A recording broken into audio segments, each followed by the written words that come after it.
All right. So my name is RoShawn. I am the co-founder of the Pure Justice Organization.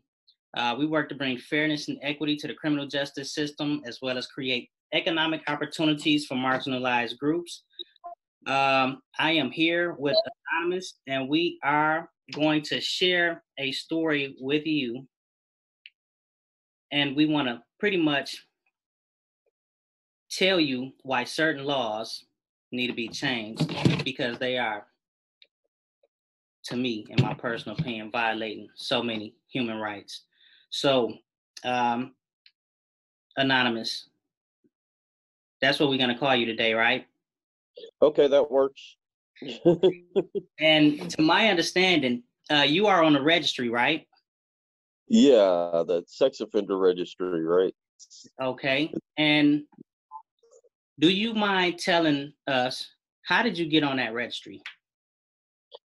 Would you want my crime here? I was convicted of it. Well, I signed a plea deal for a charge of indecency with a child back before there was even registry. So while I was on parole, the registry came about, and it was grandfathered for everybody. I mean, if you'd been off parole for 20 years, you still had to go register. So I don't know what you're looking for more than that. What happened that got you in a position to even have to go to court on, like can you briefly tell what happened? Yeah, my crime. So as I said, the charge was indecency with the child. Basically I was watching my sister and one of her friends, and I was in my room, because they weren't kids, you know, they weren't babies. They pretty much watch after themselves. And I was looking at a magazine of Hustler, something like that, and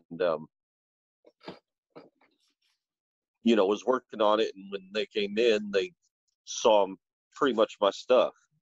And then call it an hour later, I was sitting in the back of a police car on my way to jail. So who called police? Well, that would have been, okay, the girl she lived with her her grandmother. So I'm guessing that she ran home to her grandma. I don't know what was her family life. Sorry. You know, why she was with her grandmother, but I know that's who she lived with. So I'm assuming that that's who called. Okay. Because it wasn't my sister, right? So yeah, from that, the charge was indecency with the child. And you were immediately detained and incarcerated. Yeah. What, you get incarcerated the same day? Like, how long was it from the incident to when you actually went to jail? Oh, I mean, it was probably an hour later, and I was in the back of the police car and went directly to jail. I mean, it was not any time, not like this big old investigation occurred or anything, and they came along 6 months later and said, "Oh, you're going to jail." I mean, it was pretty much instant. And what about your experience in jail? Like, can you tell me about that experience? Okay, well, this was call it 30. God, it's 30 some odd years ago at this point, and jails were different. I mean, I can't say that they're much changed today, because I haven't been to jail in a long time. Knock on wood. When I got to jail, of course, spent a couple days in processing, and then when they put me in a tank, these guys were waiting for me, and it was violent from I mean, no sooner than the guards closed the door than I was getting beat up, and I was raped myself. That was a pretty much ongoing, almost everyday thing while I was in there, right? You know, they couldn't have, without guards telling them, there was no way they could know, right? I wasn't on the news or anything. or at least I don't think I was on the news. I don't know. I was in a holding, so I couldn't watch the news, but nobody has ever told me that my story was on the news, right? So, you know. So they was like, as soon as you were incarcerated, it's like they was waiting and they immediately like chose you to pick on you, beat on you, and rape you while incarcerated. Oh yeah, because these manly men, yeah, yeah. I mean, they And was waiting on me. the reason behind them beating you and raping you was because of the sex charge, right? Yeah. So the people that were raping you, were they in there for sex crimes as well? Um, no, not that I know of. I mean, So people that was incarcerated without being charged with a sex crime was picking on you because you had a sex crime, but was sexually assaulting you. yeah, yeah, Would fit the definition of what you were incarcerated for. They were in there abusing you the same way. yeah. And that was a long time ago, and I know things have changed. For the most part, sex offenders are kept separate anymore. But back then, that jail, it was teeny tiny. Um, the cell was massively overcrowded that I was in. I mean, it was probably meant 8 to 10 people, and there was over 20 people in the cell. I mean, we would, sleep on. We all had mattresses, but it's sleep on the table wherever you could get that mattress. Like everybody had their spot, right? And other than um, the common toilet, because all these there was a bunch of little cells off of a like day room. And other than the common toilet where the shower was, that's the only place that didn't have a body sleeping on the floor, right? If you walked around, you had to be careful not to step on people. Um, I mean, it was pretty bad as far as just the living conditions of itself. Um, oh. So I mean, yeah, I was getting beat on, I was getting raped, I was, you know, like I said, it's not so much like that anymore. That's one thing that has gotten better is just keeping the sex offenders, away from everybody else. But, um, you know, So what type of sentence did you ultimately receive? I received a 7-year sentence. It started as a deferred adjudicated probation. Um, my probation officer was not nice. She every visit to her, I had to go in once a month. It was an hour plus long ordeal of her trying her primitive psychoanalyzation on me, or she would go out of her way to make me feel like trash. I mean, for real.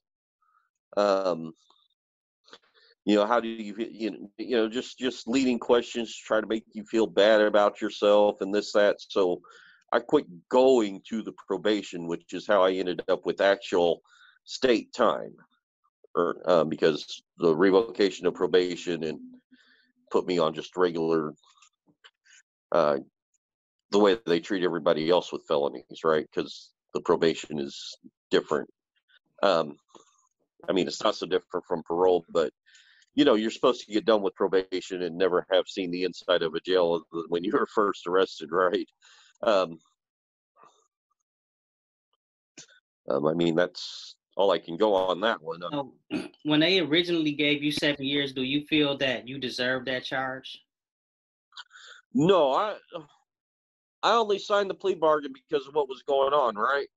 I had a lawyer. He was horrible. He didn't do any investigating as far as I could know because, like my sister, one of my so-called victims, he's never talked to any of them.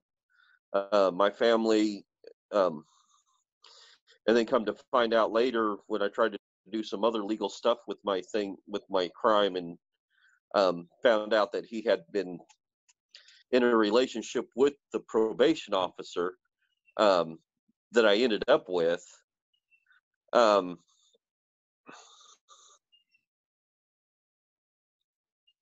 So the lawyer never spoke to anybody about the case outside of you, like. He never even asked me about. I mean, he came in once and introduced himself, and the next time I saw him, he had that plea, right? From what I understand, my victim, not my sister, because when I originally got charged, I had 2 indictments, but the one for my sister was quickly taken away because my parents were like, no, no, no. I mean, and from what I understand, I've read the original report, and that ain't what happened. I don't have a copy of it to I do, but it's back home where my parents are. I got a lot of stuff there. That copy of that police report, that's not what happened, right? But since there was never any trial or anything, I guess it's taken as that's the gospel. Because in it says, like, all that ever happened was little girl saw my penis. That's it, right? But they say I touched, they say I did this. My sister's like, I think I would remember if any of that happened, and that's not what I remember,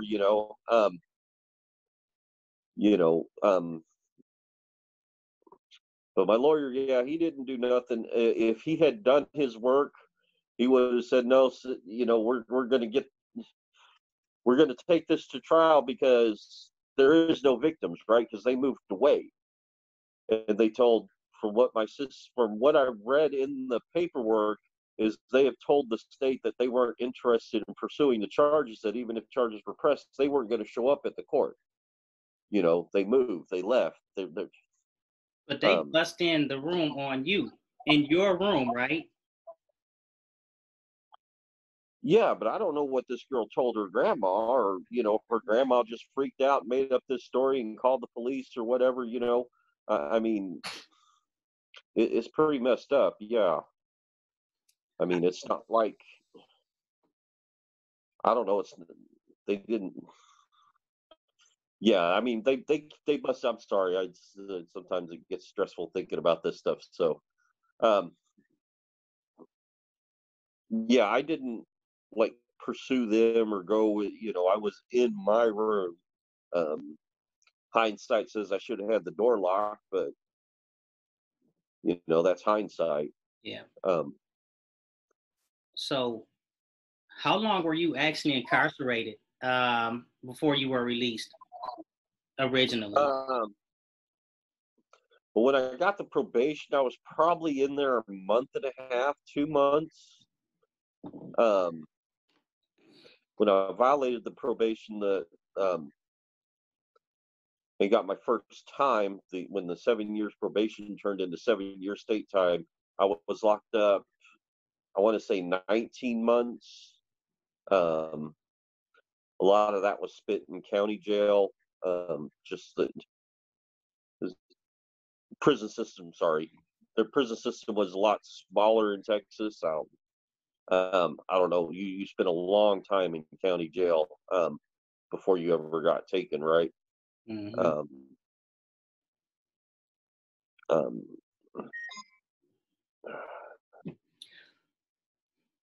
I mean, I've probably spent a total.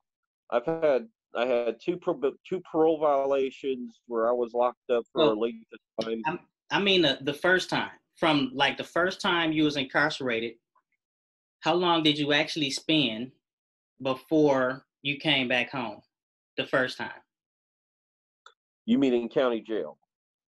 If that's the only place when they gave you the 7 years, how much time did you spend on that? Well, when I was first locked up, like after when I got put in the police car that first time that I told you about, that I was in county jail for about 2 months. A month and a half, 2 months. I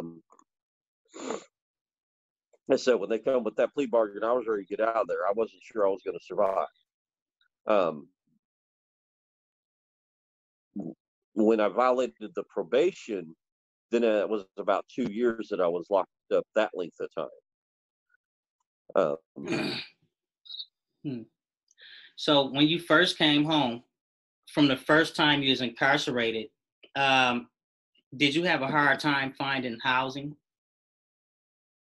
Um, well, I couldn't live with my parents because my sister, even though they didn't press charges, she was a minor. So I'm sorry about my phone; it just keeps dinging. Um, I mean, back then it wasn't. It's a lot harder now to find a place to live than back then, but you got to understand, not everybody carrying around a cell phone back then, and people just didn't think like that. You know what I mean? I have harder. I live where I live now because it's so hard to find a place to live. But back then, not so much. I mean, it was harder because I didn't really have a job. You know what I'm saying? It was, my parents were paying for a place to live, so it wasn't the best place to live.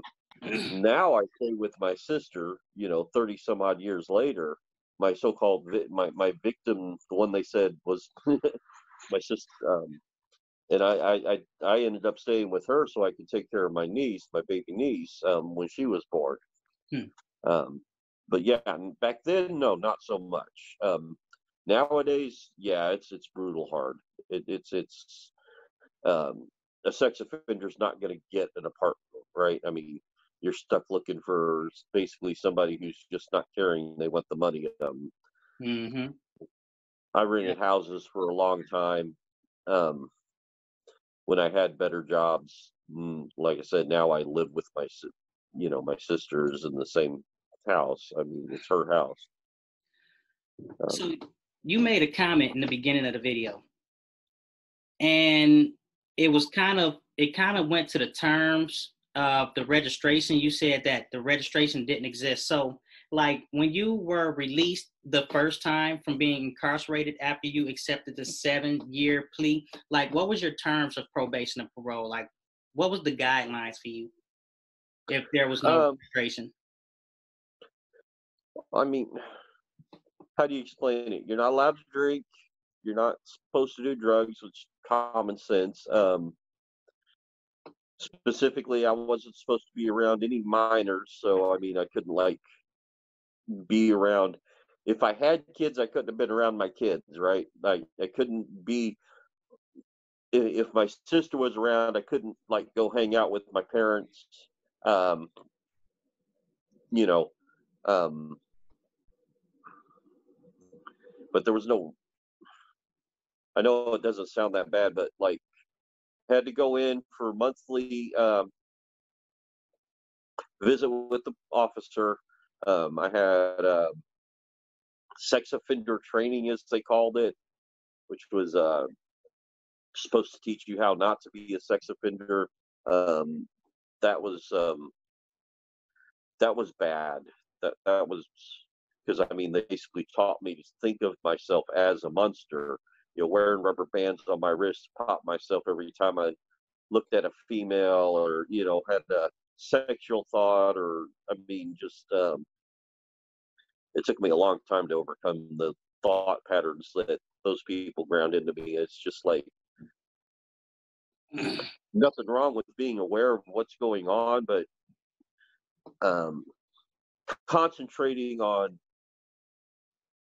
and being taught to see a lot of different thoughts that you know like I was supposed to pop my wrist if I looked at a girl and thought, oh, she was pretty. I say girl, but I mean that in like the general terms. If I saw a woman that I thought was good looking, and just thinking that she was good looking, I was supposed to call that a sexual thought in myself and pop myself with the rubber band. So like, I have a real messed up concept with females, and that I've never really quite overcome. And I in general, I have a hard time dealing with women because this background thing that I can't even think of a girl as a woman as, oh, she's pretty. without it being, oh, you're gonna grab her and throw her off into the bushes and do whatever you want. Because I never thought like that before, and I don't like thinking it now, but it's like something that I can't get rid of, right? It's they continuously grounded into my head that I was trash. I don't. So You know, I back mean, then, I'm sorry, go ahead. yeah, no, I was just, I mean, you know, people have been around parole and probation. They know it's pretty standard. Um, just the extra things as a sex offender were like the classes, the not being able to be around kids. I mean, um, that's where things are different for a sex offender, right? Um, it's not like, oh, you got to go to AA because you had to do all that crap too, right? Oh, I like to have a drink every once in a while. Oh, you're an alcoholic, go to AA. You know, oh, I smoked pot once. You know, oh, you're, you know, you got to go to drug counseling or whatever. You know, I mean, parole and probation tend to deal with anything that just like, oh, well, okay, everybody drinks. You know, I won't say everybody smokes a little weed, but you know, um, it's that kind of lifestyle. It's everything is automatically assumed the worst, right? You're the worst person, period, and everything that you want to do is going to essentially make you do another crime, right? Um, I mean, that's just, anyways, yeah. Sorry, man. No, you're all right. So I'm just because I guess what I'm trying to figure out here if that when you were charged and sentenced, there were no guidelines or stipulations for sex offender registration No, no, registry. no. So like Mike, I guess like when did you actually get put on the registry? Like how did you get on Um, the registry? okay, so I did a parole violation, and I got locked up and for violating parole, which was for drug usage, is what I violated for. Um, and while I was locked up, that whole thing with it's Megan laws and Ashley's laws, one on each side of the country, and essentially these laws were started because um, sex offenders got out of prison, and then some little um, they supposedly, and the stories are remarkably the same, so it's a little confusing, but in each case that the girl was abducted and raped and killed, Hmm. um, and the parents and the police blamed like a sex offender that just lived down the road. And so the idea of this registration came up so that people could track the offenders that live close to them, right? And it's always kind of been towards that public bent, but that happened while I was locked up. It's like the whole thing happened. They didn't do a whole lot of research into how this law would work or anything. They're just like, oh, okay, we're going to create this registry and anybody can find out who's on it, and all sex offenders got to be on it, you know. But that happened. So, like, I was doing these classes and stuff, and then when I came out after violating parole, oh, yeah, you got to go down to the police station and let them know where you live and all that. Sorry. Some people have harder registration than others. Like there's people who have to go in every month or every 3 months. I've never been more than yearly. Um, but yeah, it came about while I was locked up. It was not like it was something new for me, right? But I've never been court ordered to register. It's just that flat out the law says if you're got a sexual offense, you have to register. Huh. So it wasn't a court order, but state law required you to register. And when the state law required you to register, how long did you have to actually register? Like Like, what is the length that they gave you to register when they decided to put you on something that didn't come from a judge? Okay. At first, it was to be 10 years from the point when I finished my sentence. Right. So if I had 5 years left on my sentence, it would have been 15 years. But it was always 10 years from the finish of my sentence. Hmm.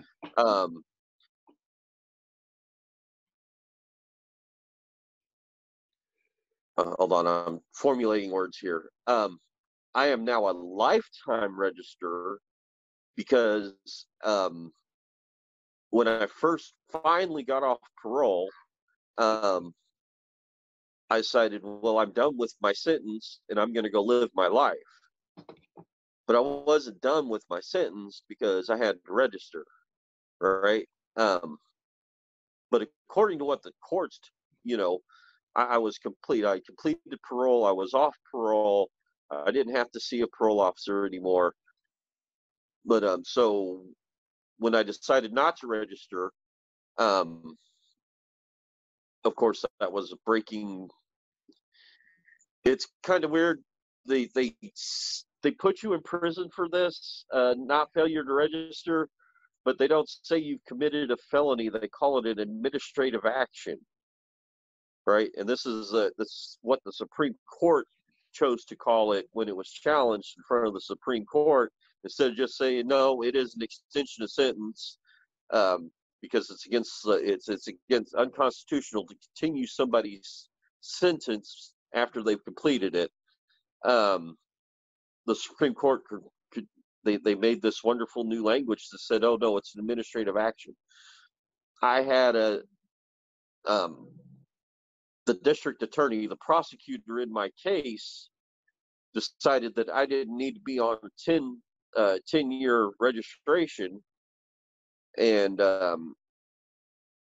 when I got 2 years for failure to register, when I came out, I was on lifetime. My parole officer and the registration people and everybody from before flat out told me it was 10 years. I've never got any paperwork that said I was just on a 10-year registration, but this is what the people, I assume they know what they're talking about. I remember when I was getting through all the court stuff, when I got my first failure to register, that this is one of the points that my lawyer was like, oh, she wants you on lifetime. And the judge never ordered me to be on lifetime, and I've never had any paperwork. Just all of a sudden it was changed to where I'm a lifetime register. I should have been long done with this, but instead, it'll go to the day I die, unless somebody gets their sense and gets rid of this trash. But Yeah, it just kind of seemed a little inhumane to me, that a situation take place, you as a young man in your room, minding your business, where somebody busts in your room, one thing leads to another, you end up being incarcerated, you sign for 7 years, you get your sentence, you don't have registration stipulations, you end up violating for whatever reason, then they add something to the sentence that was given to you by the judge, and then the sentence that they gave to you, which was 10-year registry, they move it to a lifetime. So it's like, how can you ever finish a term if people keep moving the goalposts? It's like, this is not the agreement. I didn't sign for this. So how do you give me something I didn't sign for? Like, right. It just don't. Oh, it's frustrating. Don't get, you're on the out. Man, I've lost jobs. I've lost relationships. I barely have any friends because my trust is destroyed. I don't trust people. I'm, I've seen so many people who didn't do anything wrong, who all of a sudden, all it takes is an accusation and they're back in prison. You know, because once you're a sex offender, man, anything after that it's easy as pie for them to, you know, drop another one on you. That's kind of the reason I'm being anonymous about this today, because ain't no trust for the state, not in my book. You know, I don't. These people are bad. You know, I mean, I can't say that they're bad people, but to me, the registration has never been anything more than just an easy way to keep people in jail cells. As far as the constitutionality goes, it doesn't take much common sense to see that it is um, double jeopardy, as we call it, and that's actually the legal term. You can't be tried and convicted for the same crime over and over and over, right? One trial, one punishment, it's all done.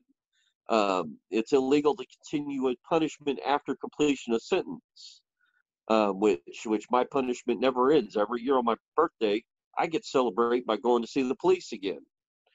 You know, the worst part of it for me is that the law states Congress cannot create any law that makes a secondary class a citizen. But I'm not a regular citizen, right? I mean, there's places that and some people would say, well, you brought that on yourself, but you know, I've paid for my crime. I've done all my time. It's finished, right? I've paid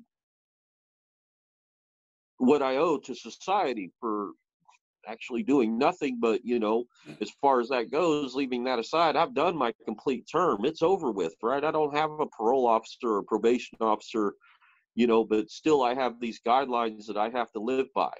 You know, I can't live so close to a school, or I can't live so close to a daycare, or you know, I mean, common sense jobs that I can't have. I mean, that's kind of dumb. You don't hire a dope fiend to work in the pharmacy, and you know, you don't hire a sex offender to teach your schools either. That's just common sense. But still, it's, you know, it's they have these legalized punishments that continue after people are done with their sentence. You know, and I mean, for the sex offender, it's particularly bad. I think it's bad overall. You know, but yeah, just restrictions on, you know, I still live by restrictions of shit that I can't do because of something that I've already paid for, you know. So yeah, it ain't right. It's annoying, and it's very, very frustrating, and it's hard not to live um, in anger. I mean, just you know, it's not everybody's fault, but I can't take that out on everybody, you know. But yeah, I constantly like just it's not the heat of the moment pissed off thing. I just have this, like, I guess, lower tolerance. You know, it's I don't know. Um, some people would just say I need anger aggression classes, but I've had them, and that's not what it is. You know, it's that I feel like I'm never going to finish paying for something, well, that I didn't do in the first place, but I'm never going to finish paying it. They've made these laws that, you know. Yeah, a lifetime sentence for anything, I believe, is too much. But have you ever been on a most wanted list? Yeah.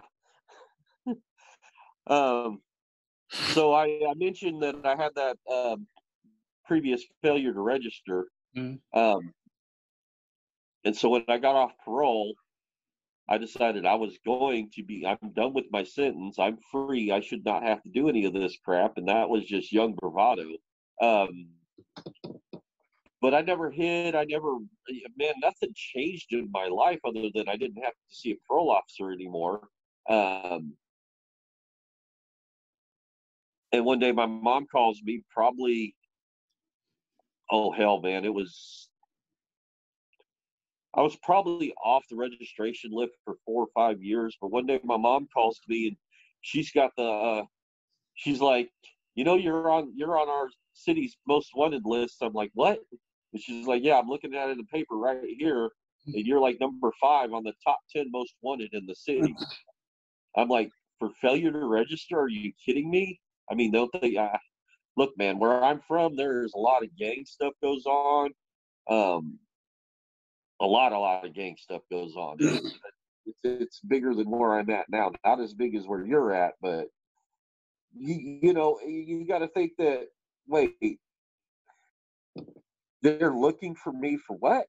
I mean, there's people, selling crack left and right. I could point you to 3 or 4 or 5 different meth dealers from here, but I'm on the top 10 most wanted. What about the unsolved murders where they have nobody to charge? Seem like they would look for them people. It seemed like that would be a top 10. But how did you get caught? I think one of my neighbors was on probation, and the probation officer was, of course, when you're on probation or parole, they got to come see where you live.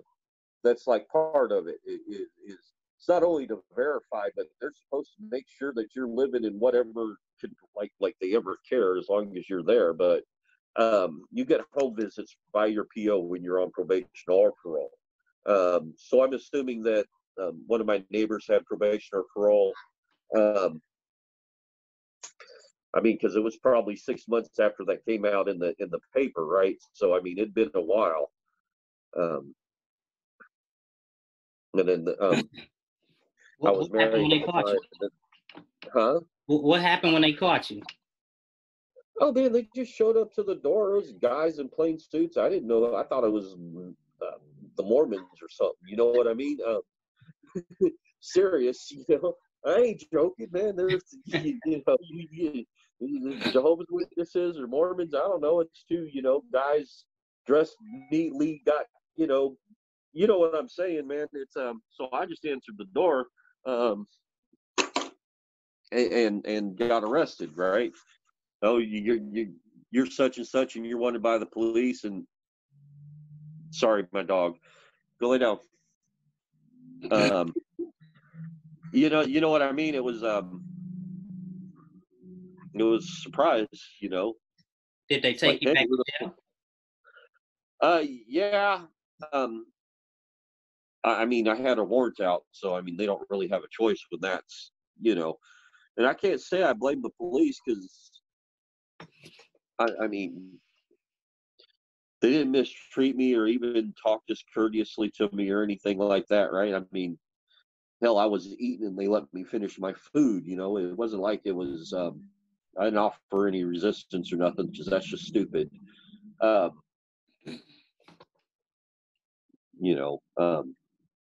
So yeah, I mean, it was. I still think it's ridiculous. Wait, don't you have something better to do? I mean, I can't think that the police don't think this sometimes. We got to chase these guys down, and it's when you're on the registry, they kind of like probation or parole. They verify where you live, so they just show up. And I've never had them show up during the normal time of day to check where I live. It's always like 4 in the freaking morning, right? They want to come knocking on your door to make sure that you're at the address that you're registered to. I'm like, 4 in the morning? Are you out of your skull? I mean, you woke me up, just say, oh yeah, let me see your ID. And let me tell you, that doesn't make for peaceful living, when you got to think that anytime it's a knock on the door, it's the police. I mean, right? Yeah, man. Okay. So Yeah. well, Go ahead. so when they picked you up, the police, they didn't treat you bad. They actually treated you with respect. But when you got back inside, did you experience more abuse by other inmates? Okay, so like after that first time I was in jail, and then when I revoked my when I messed up my probation, they had actually started housing the sex offenders separately. So I never really in jail, I didn't experience anything. When I went back to prison, it was kind of weird, because yeah, they housed us separately, but I mean, you understand that this is a big room that any other inmate walking by could just casually look in. I mean, it's not. It wasn't like it was all walled off, right? Four walls. It was a big room, but it was all bars on one side, right? So there was like three other rooms. It was they call it a pod. So there's a central area where the guards sit, and then in each corner is a big dormitory style um, room, so everybody could look in. But as far as like in jail, though, it was fine. I had a couple problems in prison from people. Oh, I know what you did because I remember what tank you were in and all that, because it wasn't kept secret. And prison is prison, man. I mean, it's not an easy life for anybody. But um, if somebody claimed they knew what I did, I wasn't going to try to show other people what kind of man I was by defend myself. The smartest thing was to get the hell out of Dodge, so I would, I get myself moved. Um, Not that I'm afraid to fight or can't fight, but smart person knows you can't fight everyone by your lonesome, not physically, anyways. So I mean, inevitably was bound to get hurt if I had stayed in the situation. So if somebody come up to me as, I know what you were in jail for, I saw you in that tank, blah blah blah, I would pretty much instantly, you have lockers, I would lock my locker and go to the door and just get moved. um I'm sorry, I kind of lost the original question on that. All right. So It was experiencing abuse the second go around. yeah, well, yeah, prison is prison, man, and there's always going to be abuse in prison. But for sex offenders, um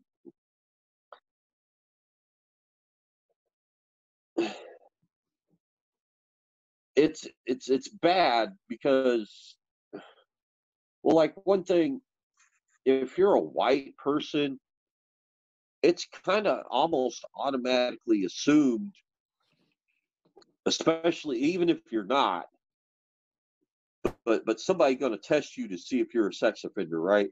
That's They're going to come challenge you on it. Um, a lot of white people in general just have it bad because everybody blames the white man for their problems. You grew up, you made your decisions, you did it on your own. Why is it my fault? I've seen that a lot. I see a lot of poor white kids just thrown into prison. They're prostituted out. I mean, that's literally, they pay for protection with their body, right? Or they just get it taken from them.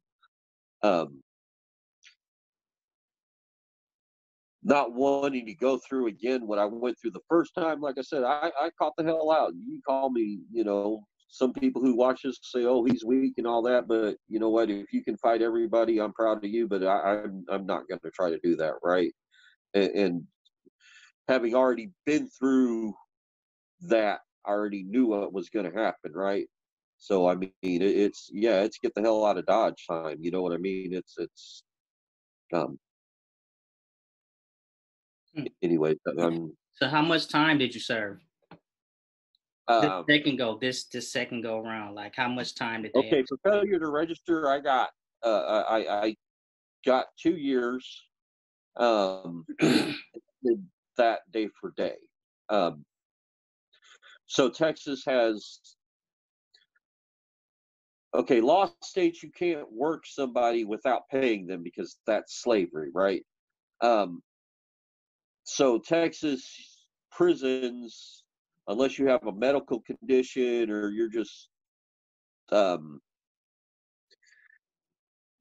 unless you just can't work, you're supposed to work, right? But Texas don't want to pay their inmates money. Texas pays what they call good time. So you get such and such amount of good time, it goes towards the end of your sentence. So like that's why people in Texas tend not to do as much time as another state, because they might do 25% of their sentence and then get paroled or mandatory released. Um, so with this 2-year sentence, I got what's called a serve all, um, and it worked. So by the time I got out, my last piece of paperwork that they gave me for my times, they call it a time slip, uh, I had something like 2,000% of my sentence completed with all my good time pay, but none of that counted because I was on a serve hall, right? So I never got paid for, I worked for them, and it's really messed up because all these other states, I mean, I haven't ever been in prison or jail in any other state than Texas, but I've talked to people. It's like, no, we go out, we work if we want to, and if we do work, we get paid for it, like commissary money and stuff like that. But Texas, they don't want to do that. You can't win in Texas for filing for lost wages or slavery or anything like that because the feds have never taken them to task for the good time stuff. But it is unfair. I'm not the only person by a long shot who's been on a serve-all and ended up with thousands and thousands of percent while still not getting in trouble, going to work every day. So for my 2-year sentence, yeah, I 2,000% of that bad boy with my pay that I earned by actually I worked in the officer's dining room for quite a long time of that, serving officers food. Uh, you know, um, so I did all of it day for day, and if I had got paid for it, it probably would have been a decent wage. But Texas is what Texas is. They don't. Yep. Yeah. You So to be clear, for this failure to register, is this when you were placed on this? This when they put you on a lifetime, right? Yeah. And like, I'm just trying to figure out like how is it even possible? But I mean, so it's like, well, it's possible because the media makes every sex offender out to be a monster, and nobody gives a shit. I mean, to put it bluntly, if a guy got drunk and ran a busload of kids off a bridge and all the kids died, society got something for them, right? I mean, they're going to get, very little time. They're going to get society's help, drug addiction, alcohol abuse, whatever, you know, literally because I live with my sister and I know what my so-called crime has done to her. My crime has one victim. Now, I'm not downplaying sex crimes or anything, but in general, a sex crime affects the one person, but you kill somebody. I'm saying that there's no reason to treat a sex crime any different than any other crime. If you do a drive-by shooting and you kill 4 people, your life, if you get a small amount of time and you actually complete that time while you're still alive, you don't have anything to do after that. You know what I mean? When it's done, it's done. The sex offender, it's never done. Right. And entire families still grieve when you take one of their loved ones. But yet, whatever time they get, it's over with. Yeah. And I mean, I can understand, a woman get raped or something like that. That's fucked up. And that could be mentally screwed up all your whole life. And that might mess with her family. But man, to take a life, this woman still has opportunity, or somebody get raped, they still have opportunity. I'm pissed about getting raped in jail, but I don't like my sexual screw ups or in my mind aren't because I got freaking raped in jail. They're because I got trained to be fucked up in my thinking. Do you think they ought to be on the registry? Who? The people that raped you in jail. Only if they have a sex offense that they go to court for. Well, I'm saying them raping you is a sex offense. Do you think that the people that raped you in jail should be charged and placed on the registry? I mean, I think they should be charged. I think the registry needs to go away. I think so too. Look, the registry don't do nothing, man. If people will research it, they will find out that most sex offenders don't reoffend. Like, you know, I don't have all the numbers handy, but I've researched it before. It's somewhere over 90% of sex offenders never reoffend. You know, so most of these cases, they're new cases. They're done by family or friends, or they're you know, most sexual offenses are by somebody you know. You know, but it's not the guy that lives down the street. You know, yeah, that happens, but man, it's not to the frequency like they make you think, right? You know, it's pretty insane. It's not effective. I know people who have had to pull their kids out of schools because their kids are getting abused, beat up by and bullied because this kid's daddy found out that, you know, you're a sex offender, so we're gonna, you know, tells his kid that you can't hang out with him. Next thing you know, the whole school knows that, you know, this kid's daddy is a sex offender and he gets bullied and beat up, and you know, he's treated like crap because it's not anything that he did. He didn't choose where to be born. You know, I have lost jobs because of the registry. I mean, flat out. I walked into work, the job I had. I told my employer when I got hired, and everything was kosher. One day I walk in and they're like, "Well, we got to let you go because, you know, your face is in this little." Where I live, they had these magazines that come out, or newspapers that come out all the time, and they would have a page of sex offenders near you. And I literally lost jobs because of that, because these people are saying they're all going to quit unless I get rid of you. You know, and I can't afford to replace everybody, so you got to go. You know, Texas is work at will stay. Yeah, I got unemployment, but unemployment don't replace a job that you've worked at for years. You know, just saying. Man, these laws are fucked up, dude. I'm sorry for the language to anybody who sees this, but it ain't right. You know, I mean, it's hard to keep straight doing this interview because it's, you know, it's stressful. Man, you think about it. You know, there are days I wish I had just gone shot somebody instead of supposedly what I did. You know, because I would have been better off. I would have been done with it by now.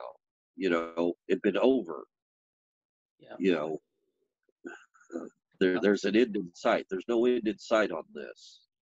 So I got a few more brief questions for you. Like, what state originally put you on the registry? Oh, Texas. Texas. Texas. Is that the same state that charged you? Yeah. Okay. I've only, ever since all this happened, I've only ever lived in one other state, and they were helpful. They were actually trying to get me off the registry. They told me that I wouldn't have ever been charged if it happened in their, if what happened where I was at, Tennessee.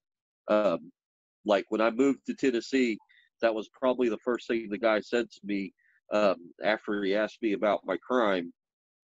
He's like, "Are you serious? You would not have even been charged in Tennessee. At the most, you would have received a misdemeanor.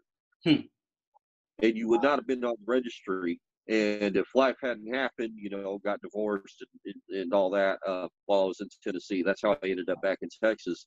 They were trying to help me get off the registry in their state. Now, granted, each state is different. So if I got off the registry in Tennessee and then moved back to Texas and didn't register, I could be wanted in Texas for failing to register. Different states are different. Florida, I won't even set foot in. If you're in Florida, I think it's 72 hours, you actually have to be registered. If you, so I wouldn't take vacation. They ain't going to Disneyland, right? Because if you go to Disneyland, you know, you have 3 days to register. There's lots of people.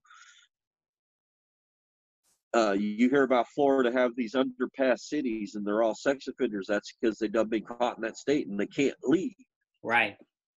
You know, so I mean, yeah, I mean, there's states that are worse than others. You know, I mean, I wouldn't want to live in California. I'm damn sure not going to Florida. Texas is somewhere in the middle.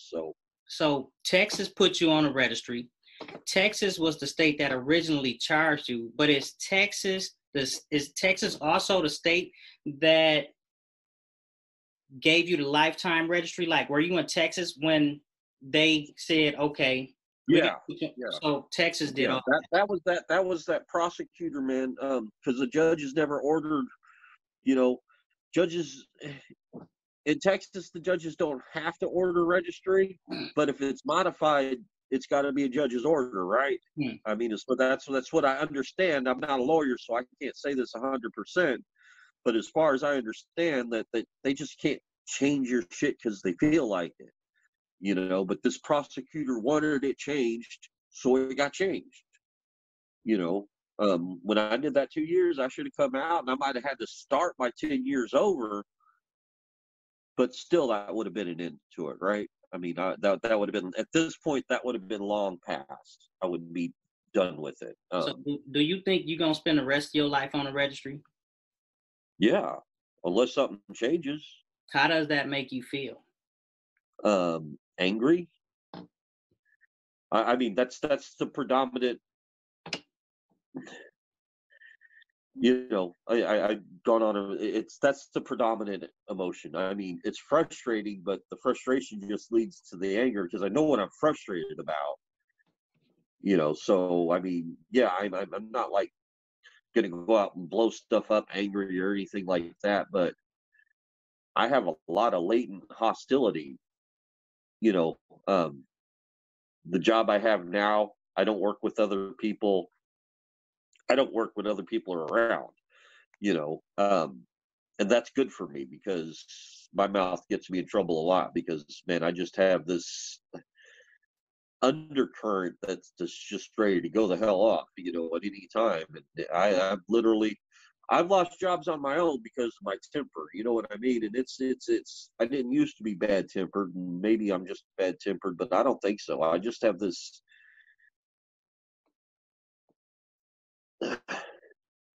This stuff has made me become aware. People call it woke now, but I tend to look for the deeper meanings behind things, and I follow politics now.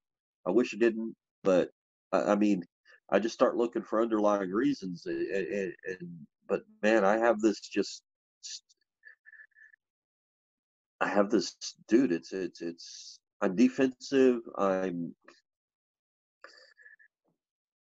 To me, I live my life trying to prove a point that I can't ever prove.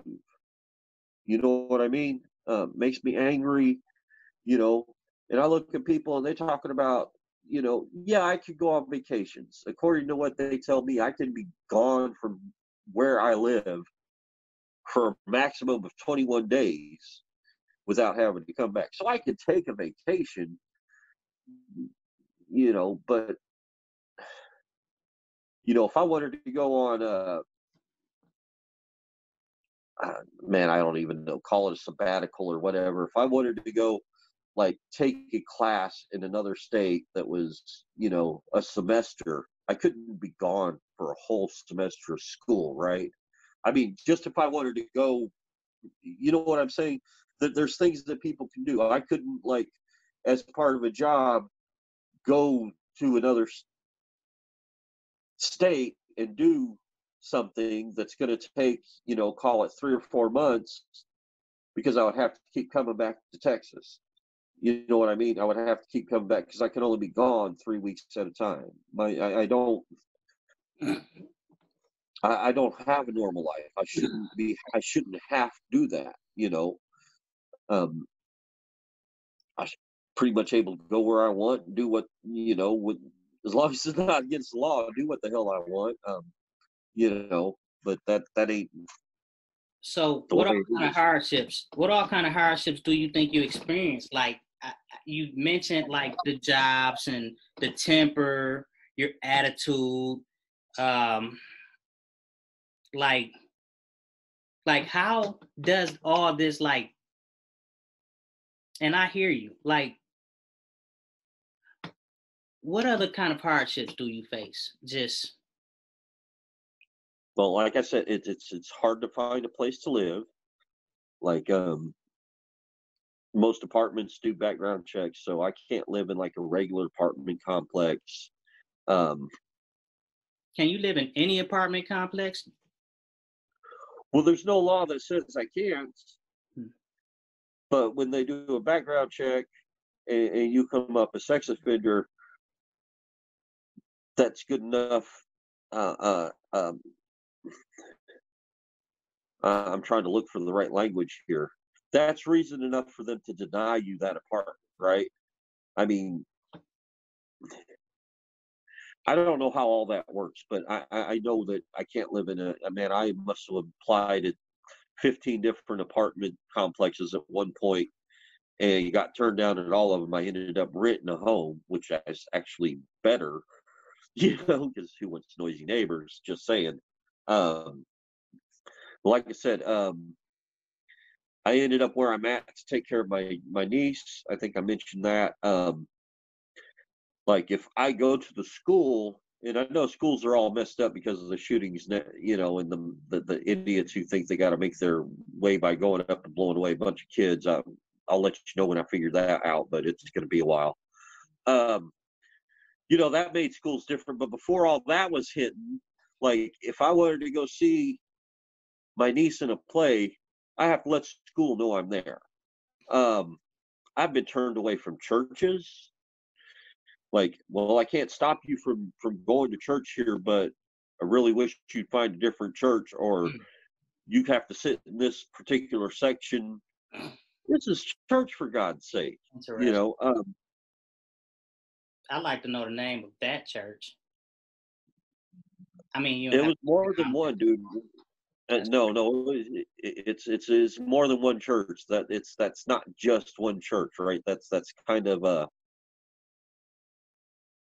I see it as irony, but yeah, that was more than one church. I mean, it's varied. I had a couple different churches tell me I was more than welcome, you know. But there was a lot of them that if they didn't say that they didn't want me at the church, you could still get the feeling. But the difference is that I have to notify a church that I'm there. I mean, you come and think about that. I can't just go to church. If I want to attend a church, I have to notify the pastor of the church that I'm attending at his church. So Interesting. you think about that a minute. I can't just, I mean, I can go for a day and probably never, but if I wanted to be a member of whatever, you know, church it is just down the street from me, yeah, I have to let them know.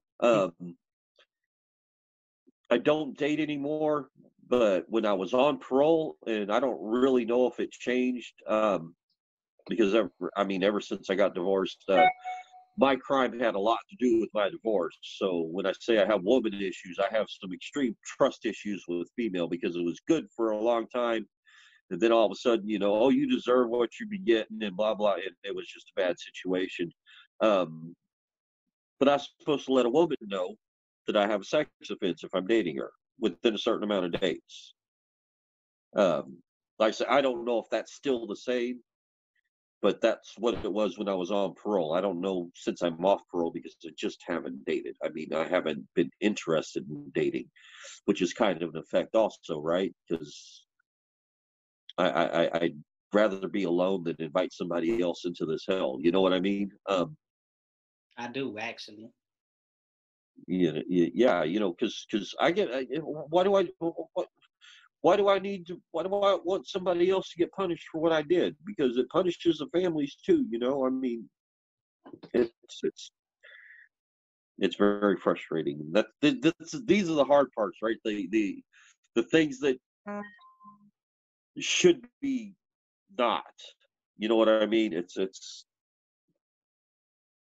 Okay. Well, let me ask you this: the registry. Do you feel it make communities safer? Oh no, I covered that a little bit. the registry invites vigilantism. I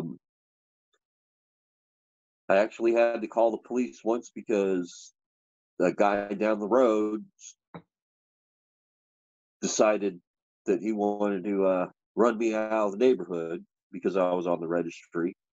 But I went into it. Most sex crimes are by somebody you know, whether it's your dad, your uncle, your mama, because women commit sex crimes too. Your pastor, your boss, like very, very much when you're talking, okay, when I say a sex crime, I don't mean somebody who exposed themselves because they had to take a pee. That's not a sex crime. There's no sexual intent involved in that. And calling that a sex crime in itself is just stupid. Right. Because everybody urinates. Public lewdness. Yeah. At the most, but not anything that you would have to register for even a day for spending, oh, you peed behind the tree. Here's your ticket. Have a great day. That's like, but I know of people who like, not in Texas, but I've talked to people who were like, yeah, I peed behind a tree and a kid saw me. Now I have to register for life. I don't know if that's the way it goes in Texas or not, but I mean, there's just some stuff that's stupid. So where are you living now? Like what? You find housing? You got housing? No, I live with my sister. I live with my sister. I only have one sister, so that's obviously the same one that was supposed to be my victim. I came to stay with her so I could take care of her baby when it was born because she couldn't afford daycare. And y'all out there, you know how expensive daycare is. I never thought until we the baby daddy. I got asked to come to work to stay with her. I'm in Waco now, Waco. But I got asked to come stay with my sister because he had to have back surgery and couldn't take care of my niece was 5 months old when I came, and I've been here ever since because she was a dumbass. I still see my niece all the time. But yeah, my so-called victim, my sister, and this is how stupid it is, wanted me to take care of her baby girl. I mean, you get that. I mean, if my own so-called victim trusts me with her kid, I mean, it's just. But yeah, I'm in Waco. I've been here too long. I don't like Waco, but that's not because of the registry. Because really, this has been the easiest place I've had on registry. But still, it doesn't change the fact that the registry shouldn't exist. That just that it's been easier here. Well, it's been easier and harder because the lady here, she don't want to set appointments up in advance. Back where I used to live, man, I would go in, and when I left, usually on my birthday, I had an appointment. And this lady, sometimes she's hard to get hold of, make that appointment with. She don't want to set them in advance because she says too many changes. I'm like, okay, well, it's your business, but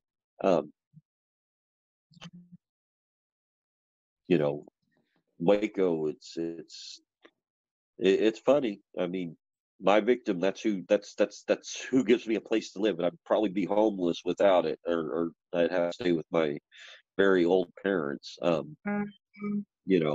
crazy. So if you could change anything about the registration laws, what would it be? There'd be no registration laws. Look, man, law is not based on emotion. Law is based on logic, and the sex offender laws are an emotional response in the first place. You look at how long they take to study almost every other law that they enact, and literally the sex offender laws were written and enacted within months. where most laws got years of study. You know, there's something backing it.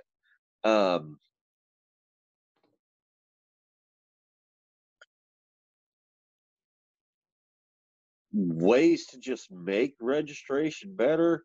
Well, number one, you just like I was talking about, people get caught peeing in the bushes. That needs to not be a sex offense. Um, but it's so easy to ruin somebody's life with an accusation of a sex offense. Man, I mean, that's not what you're asking me here, but it's so easy. And let's just be honest, man. People don't want to be in jail. Oh, I signed this and I get out of jail. Okay. You know, I mean, not even people in my position, because jail, it sucks, right? I mean, it's not supposed to be fun. Um, you know, they get out and then all of a sudden, well, what do you mean I got to do this for the rest of my life? You know, man, it's hard to describe. I don't really see, how do you make something better that's inherently wrong? You know, that's kind of, you know, so I mean, to my point of view, they just need to go. One way to make it better is it's only for law enforcement use, but it's kind of, you know, but like I said before, most of the people who have a sex offense only do one sex offense, right? It's a lot of things that are considered sex offense aren't anything more than, um, oh, guy got out of high school, but he still has the same batch of friends, and he got lucky with this girl, and somebody found out and reported him. You know, but they've known each other. They've done went to school. You know what I'm saying? That's not a sex offense, man. A sex offense is intent to do wrong. You know, but just because you know, two kids, you know, and let's talk about some child porn here. Uh, a girl sent you his picture of her boobies, and she was a minor, but she chose to send you that picture. How are you going to go to prison and register for the rest of your life for that? You know, she chose. She's old enough to know how to work the phone. She's old enough to choose to send the picture or not. You know, you can't blame people for stuff other people do. You know, um, I don't know, man. There's a lot of shit that's just wrong with calling certain things sex offenses in the first place. You know, um, doing something bad with a, you know, a 6 7 month old kid, that's sex offense. A 10-year-old kid, that's sex offense. You know, dragging a woman off behind the bushes when she don't want to go, that's a sex offense. You know, but having a picture, um now I'm not talking about guys with collections of child pornography, right? That's a bit different. I'm just talking about a picture sent between one person and another, you know, like a TikTok, or you know what I'm saying. um these guys collecting pornography, that's a sign of a worse condition, right? That's a sex addiction, and they are dangerous. At some point, you know, they may not ever do anything, but these guys display sexual addiction, so that is bad. Now, do they deserve to register for their whole life? That's a different story. They need treatment, not imprisonment. It's an addiction, you know. Um, um, Obviously I swing towards the liberal side of things, so I don't think punishments for everything are necessary. If somebody's got a crack addiction, you don't send them to prison where they're being punished. And Texas is bad about it. They don't have anything to help you unless you can pay for it, right? Because you can get college in Texas prison if you can pay for it. The law says they got to help you get a JED, so they have GED classes. But anything beyond that, there's no, you know, back when I first went, there used to be training courses and stuff, and I actually did an auto mechanics class when I first went. And there was botany classes, and you know, different units had different things, but there's none of that anymore unless you've got money to pay for college. Um, but there's a lot of things, not just registrants, that needs to be treated not as a crime unless it's actually a crime. You know, having a joint is not a crime. That's why you going to mess somebody's life up. Yeah. Um, Yeah. you know, for joint, why are you going to mess somebody's life up because, you know, this girl sent or this guy sent, you know, this girl a dick shot or you know, she sent him some pictures of her boobs or that's not a crime, man. That's being human. You know, it's sexuality is part of human. Um, there's a religious dichotomy in this country, especially where everybody wants to get some, but they still think it's a sin. You know, and then that's sick. That's actually sick. You know, I mean, I'm not putting down religion or anything like that, but you either got to accept that we're humans and we have sexual attractions to other people, and as long as there's consent, there's nothing wrong with it. You know, and that kind of thinking really needs to change. You know, I mean, it's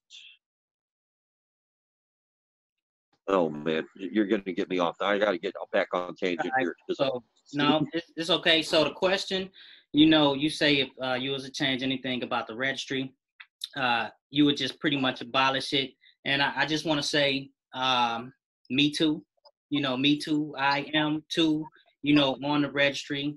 You know, I was sucked into the system when I was 17 for a female sneaking away from her home that I had no Yeah. idea snuck away from her home. So I understand everything that you are saying. You know, I understand a lot of what you experience and go through. I do too. Again, me too. Believe that the registry should be abolished because it's like everyone that's on the registry, it's not really a place for them because, and not to mention, you know, those that get on registries because of angry parents or because of someone may make an accusation that may not be true, but no one's listening, no one care, you know, like all the different reasons we get here. I believe, you know, for whatever reason, nobody deserves a lifetime of anything. You know, I've actually written a book about my story, Stolen Identity. If you want to check it out, you can look that book up, Stolen Identity by RoShawn C. Evans. But Anonymous, this will be our time. We're going to go ahead and wrap up. But before we end this session, is there any closing remarks that you would like to say? Um,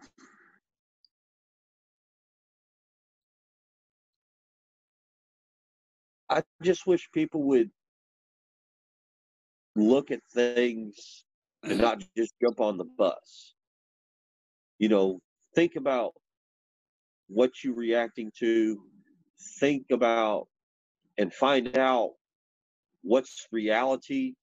You know what I mean? Don't just if it, yeah, man. I mean, I can't explain it any better than that. You know, it's be aware. Just don't be a follower, man. Everybody wants to be a follower, and you know, they lead you right off this moral bus. I mean, I'm not saying that sex offenders are any morally better or worse than anybody else, but the way they're treated is morally worse. You know, I mean, it's lifetime. You know, it's. I just don't know how to explain it, man. It's really hard to say. Uh, I just challenge people to be bigger than they think they are. You know what I'm saying? Uh, a lot of people that watch this video, they're going to be interested anyways, and they're not going to watch this video. So, you know, just don't react, you know, because that's animal. Learn to know what you're doing and why. I guess this is the only way I can say it. I can't put it any better than that. It's you know what I'm saying? I do. I do. Well, Anonymous, it was a pleasure talking to you. You know, thank you for taking the time out to speak to me. And, you know, have a wonderful journey. And I wish you the best of luck. All right. Thanks, Ro. I appreciate it, man.